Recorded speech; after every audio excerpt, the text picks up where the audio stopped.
Bonjour les amis, très content de vous retrouver aujourd'hui, où que vous soyez. Là je tourne cette vidéo, il est exactement 22 h ou 23h27. Vous imaginez? Je reviens du boulot, je suis claqué, mais je me suis dit, c'est une vidéo que je voulais faire depuis longtemps, enfin, depuis longtemps, depuis quelques jours, et je me suis dit, si je le fais pas aujourd'hui, je le ferai jamais. Parce qu'après, j'ai des vidéos à sortir, je trouve pas le temps, et regarde, je dois parler de la réponse d'Ardisson à Hanouna. Euh,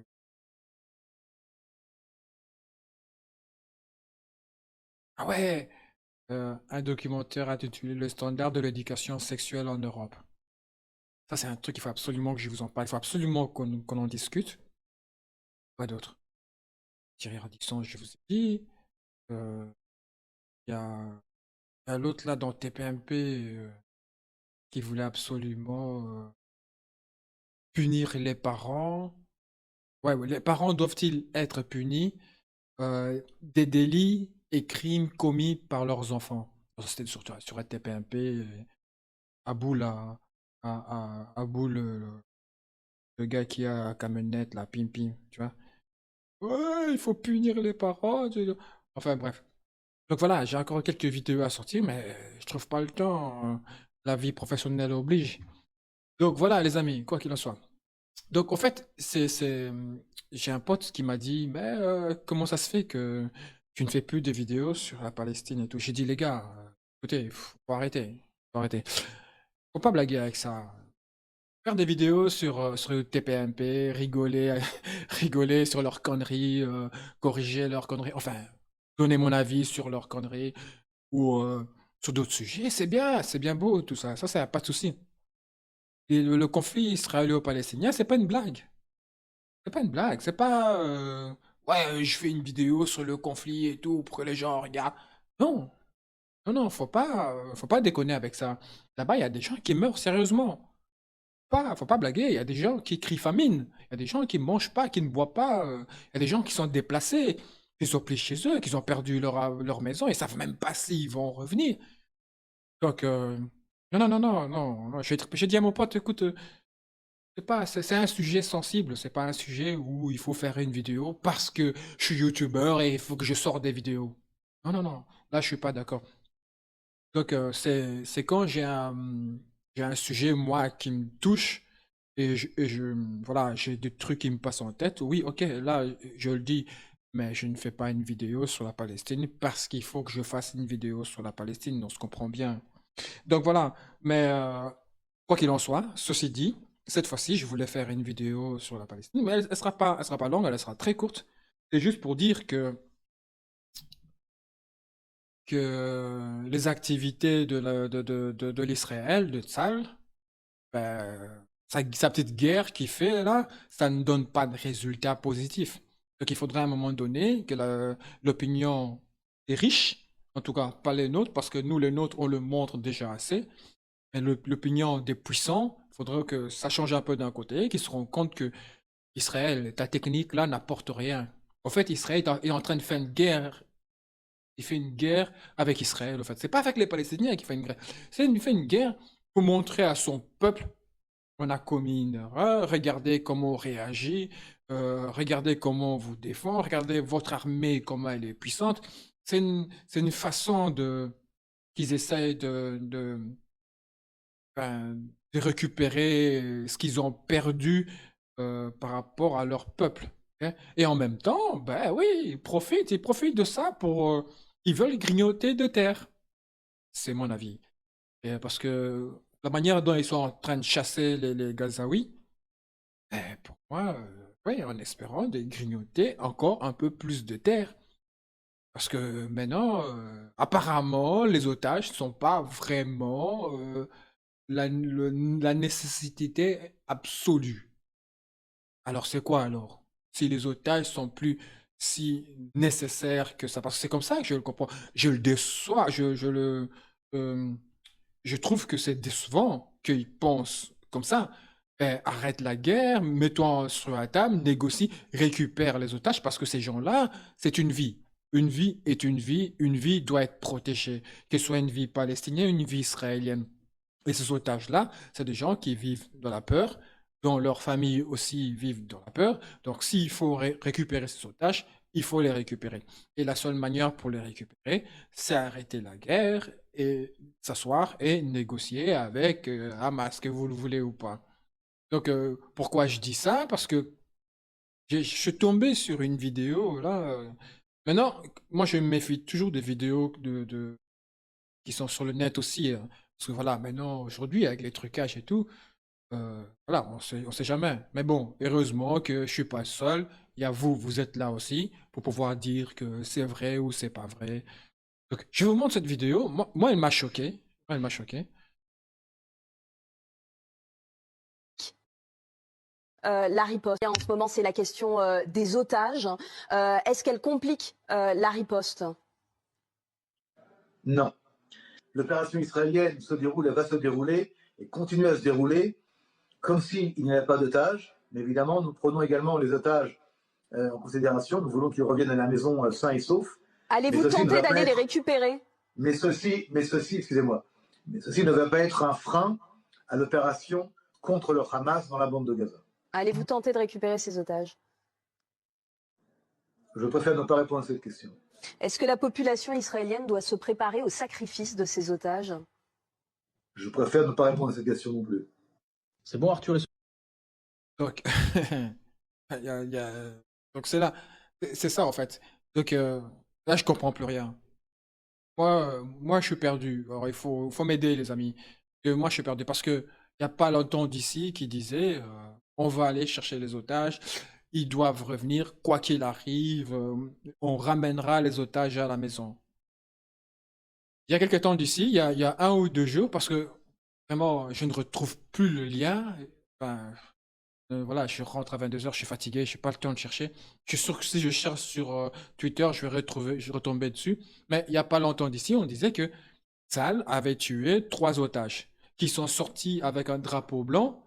Donc ils ont mis une espèce de tissu blanc sur un bois, ils étaient torse nu, ils ont sûrement enlevé leur t-shirt, ils ont mis sur un bois et ils brandissaient donc un drapeau blanc et ils parlaient en hébreu, donc la langue israélienne. Et malgré ça, on leur a quand même tiré dessus. C'est- Donc ils commencent eux-mêmes maintenant à tuer leurs propres euh, otages. Donc ça veut dire, c'est ce que ça veut dire. D'après moi, cette guerre va trop loin. Là, on nous dit ce qu'ils ont tué, mais va savoir dans les bombardements combien sont morts. Il y a peut-être quelques-uns qui sont morts dans les bombardements. Donc là, apparemment, Netanyahou, lui aussi. Je dis Netanyahou parce que j'arrive pas à dire Netanyahou. J'arrive pas à dire son nom. Non, je l'appelle Netanyahou. Donc, il a présenté ses excuses à la nation, c'est tragique, ceci, cela et tout. Donc, vous voyez où on en arrive. C'est triste. Moi, je veux juste rappeler aux Israéliens, enfin, quand je dis les Israéliens, c'est surtout les politiciens israéliens, l'armée israélienne. Rappelez-vous de la féroce bataille de Mogadiscio, qui a inspiré le film La chute du faucon noir à Hollywood. C'est pas pour ceux qui l'ont vu, Black Hawk Down. Ceux qui l'ont pas vu, je vous conseille vraiment d'aller le voir. C'est un film même magnifique de 2001. Donc ça s'appelle La chute du faucon noir en français. En anglais, c'est Black Hawk Down. Et c'est sorti en 2001. Donc, il faisait référence aux 2 hélicoptères de combat américains qui ont été abattus à Mogadiscio. Mogadiscio, c'est en Somalie. Et là, vous allez voir comment les Américains ont perdu. Parce qu'ils sont rentrés à Mogadiscio, dans des rues où ils ne maîtrisaient pas du tout. Enfin, euh, ceci devrait normalement servir d'exemple aux Israéliens, dire que ce genre de guerre, tu te bats pas contre une armée où ils viennent avec leurs chars de combat, toi tu viens avec tes chars de combat, vous vous confrontez, voilà, tu vois, je veux dire, c'est pas pareil. Là, ils sont en train de prendre une gifle dans les rues. Donc, enfin, c'est triste, enfin, c'est triste. Donc, voilà, ça c'est la première chose que je voulais dire. Et la deuxième chose qui m'a aussi scandalisé, c'est que euh, Israël a inventé une télé-réalité. Je ne sais pas si vous avez vu la vidéo, mais moi j'ai été choqué. Ben, choqué. Donc, où on voit une jeune Israélienne, basanée, une vraie blackos, quoi, en train de payer pour écrire son nom, écrire un message sur une bombe. Donc chaque bombe avait son prix. Donc le plus gros qui tue beaucoup plus de gens coûtait plus cher. Et le plus petit qui tue peu de gens ben, coûtait moins cher. Et quand t'as fini, ben, puis aller bombarder Gaza. Comme si c'était un jeu, quoi. Et elle était là en train d'hurler de joie, tirer, allez, feu! Mais c'est quelque chose de malsain. Mais je veux dire, ça me rappelle le truc des Allemands où quand on tuait un membre de ta famille, on te faisait payer la balle. Tu vois? Eh bien, c'est pareil. Aujourd'hui, j'ai l'impression qu'à l'époque, on a eu la guerre des 40, on a eu les Allemands. Et cette année, et dans ce siècle aussi, ben, pour moi, les Allemands, c'est les Israéliens. Je suis désolé. C'est sale. Je suis désolé de le dire. C'est peut-être méchant ce que je dis. Ça ne va pas plaire à certains. Mais quand je vois que ça devient un jeu pour eux, euh, on tue comme on veut. J'ai déjà fait des vidéos, ou d'autres ont déjà fait des vidéos pour démontrer que ils utilisent des bombes qui tuent plus de gens délibérément. Moi, je trouve ça horrible. Voilà. C'est... Enfin, je vous montre la vidéo et puis on continue de parler. הגזים שאפשר לברך עליהם. אז הכל, ככה, זה 10 שקלים, 30 שקלים, יש לנו מבצע חדשים שהגיעו הצהובים, 2 ב-100. לאזה באהבה מדודי דנינו, הסוכן ישראל הכי גבר בארץ. מזל טוב, תקשיבו, מה זה, פתחתם פה מפעל. מאיפה להכיל לנחסים כאלו? אפשר לקלל בדיגיטל? טוב, אני רוצה שנשלח להם את זה כמה שיותר מהר, חבר'ה, עכשיו, חלאס. אז יאללה, יאללה חבר'ה, עוד פה גר בהתחלה! בוא תיתנו טוב! 2, 3, שגר. 2, 3, תכניס להם. 2, 3, בא לי לקפל. 2, 3, בא לי לנפל. 2, 3, בא לי להרע להם. כל הכבוד. איזה סבל. אותם חופשי. Alors,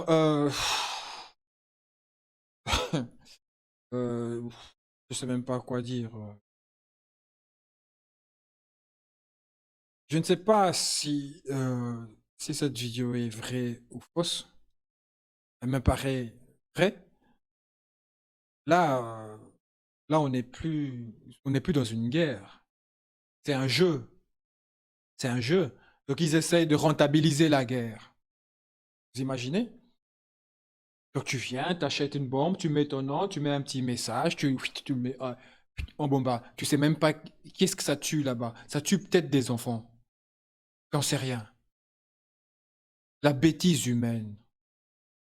Jusqu'où? Il y a plus de limite. La bêtise humaine n'a plus de limite. L'armée la plus morale au monde. Laisse-moi rire. Mon Dieu. Donc l'armée la plus morale au monde rentabilise sa guerre. Tout en tuant des innocents, hein, des innocents, des bébés, voilà. Cette candidate de télé-réalité, on va appeler ça comment? La télé-guerre? C'est ça? Elle se rend même pas. Est-ce qu'elle est consciente de ce qu'elle est en train de faire? En même temps, elle est en train de se rendre coupable de crimes de guerre. Celle-là, si la vidéo est vraie, elle doit être jugée pour crime de guerre. Parce que ce qu'elle a signé, ce qu'elle a payé, ça a peut-être tué des enfants là-bas. C'est une blackost, hein, c'est une Renoir, hein, ok? Et par rapport à sa tranche, donc moi je dirais que c'est une Éthiopienne, ok? Je n'ai pas dit qu'elle est éthiopienne, à mon sens, à mon sens. Est-ce qu'elle sait seulement ce que l'État hébreu... Non. Est-ce qu'elle sait seulement la manière dont l'État hébreu traite les Juifs africains? Qu'elle aille demander aux Ougandais et aux Éthiopiens. Qu'elle aille demander comment l'État hébreu traite les Juifs africains. C'est fou, les gens font n'importe quoi, se rendent même pas compte. Donc voilà, et quand je disais, ils nous ont rabattus dans toutes les sauces le 7 octobre, le 7 octobre. Tu sais, le 7 octobre, c'était un jour noir pour l'Israël. Ça, faut reconnaître aussi. Il y a eu des morts, c'est horrible ce qui s'est passé. Mais ils nous ont tellement rabattu ça dans les oreilles. Le 7, le 7, le 7, le 7, qu'aujourd'hui, quand tu me parles du 7, ben, ça ne fait plus le même effet. Vous voyez ce que je veux dire? Je suis désolé de dire ça, mais, euh, mais c'est vrai, parce que le 7 est devenu comme l'arme absolue, comme l'excuse fatale. Vous voyez? Ils ont voulu déshumaniser les Palestiniens. Donc, pourquoi déshumaniser les Palestiniens? Pour conquérir l'opinion publique, afin d'en éradiquer ben, au maximum. Hein. Parce que si l'opinion publique est de votre côté, ben, en gros, faites un peu ce que vous voulez, parce qu'il n'y a personne qui vous l'interdit. Tout le monde vous dit, allez-y, allez-y, allez-y. Vous voyez? Mais c'est un échec. Aujourd'hui, on voit très bien que l'opinion publique se retourne contre eux, sauf les puissants de ce monde. Il y a encore les puissants qui sont avec eux. Mais toutes les populations du monde entier sont contre l'Israël aujourd'hui. Qu'est-ce qu'ils font de plus? Combien de morts faut-il en plus pour que, je sais pas moi, les États-Unis, la France et tous les autres pays qui soutiennent encore Israël ouvrent les yeux? À moins que votre but, c'est aussi de permettre à Israël d'éradiquer ces gens-là. D'ailleurs, vous avez vu qu'aujourd'hui, Israël a un peu peur. Hein? Parce que oui, Israël a un peu peur des conséquences de leur massacre. À tel point qu'ils ont engagé des avocats spécialisés dans la question de guerre pour les conseiller avant d'entreprendre des actions à Gaza. Donc aujourd'hui, à chaque bombardement qu'ils vont faire, ils posent la question aux avocats. Donc c'est les avocats qui leur disent comment faire. Mais pourquoi? Parce qu'ils sont inquiets. Ils sont inquiets des conséquences légales après la guerre. Ils veulent éviter le problème. Donc aujourd'hui, si tu as l'Israël qui engage des avocats pour qu'ils les conseillent de la manière dont ils doivent bombarder ou ils doivent attaquer, on sait que quelque part, ils sont conscients. Ils sont conscients que après la guerre, ils peuvent être attaqués pour crimes de guerre. Donc, quelque part, ils sont conscients que ce qu'ils sont en train de faire, pour nous, c'est des crimes de guerre, mais pour eux, les Israéliens, ils sont conscients que ça se rapproche des crimes de guerre. C'est pour cela qu'ils ont engagé des avocats. Sinon, pourquoi tu as besoin d'un avocat? Si ce que tu fais est juste, pourquoi tu as besoin d'un avocat? Moi, je sais que la seule personne qui a besoin d'un avocat direct, c'est l'accusé. Le mec qui est accusé, directement, qu'est-ce qu'il fait? Il va prendre un avocat. D'accord? Toi qui es droit dans tes bottes, tu peux ne pas prendre un avocat si tu as toutes les preuves qu'il l'incrimine. Et lui, il aura besoin d'un avocat pour lui éviter la prison. Donc si Israël aujourd'hui prend des avocats avant toute action qu'ils entreprennent maintenant contre Gaza, ça veut dire ce que ça veut dire. C'est qu'ils sont pas sereins. Enfin, pour terminer cette vidéo, d'abord je vais vous montrer quelque chose qui m'a vraiment fait plaisir.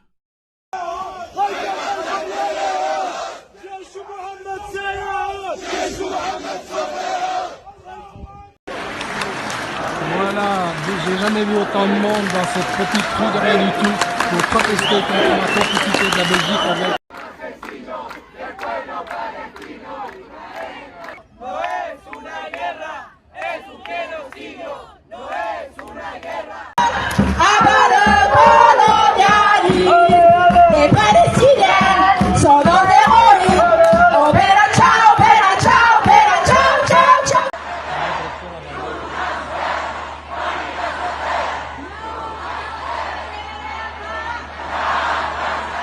Con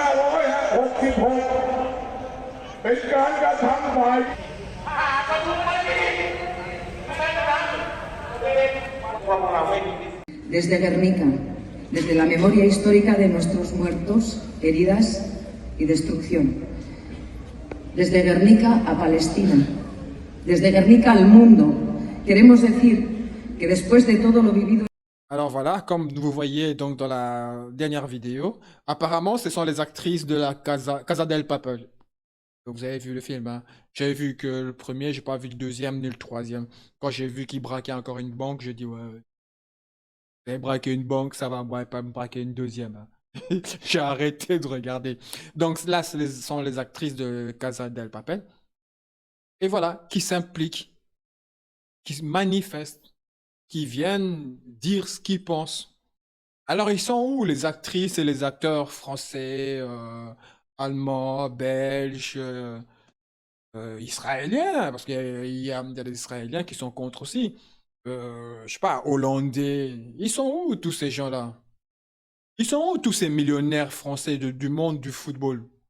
Au début, j'ai pris leur défense. Les Mbappé, les tout bazar. J'ai pris leur défense au début. Je me suis dit, bon, c'est pas évident. C'est pas évident d'aller te mouiller là-dedans, surtout que quand tu ne connais rien, t'as peur de perdre de sponsors, t'as peur de perdre des abonnés, parce que tu sais, sur leur compte Instagram, Twitter et tout, dans leur business, ils ont peur.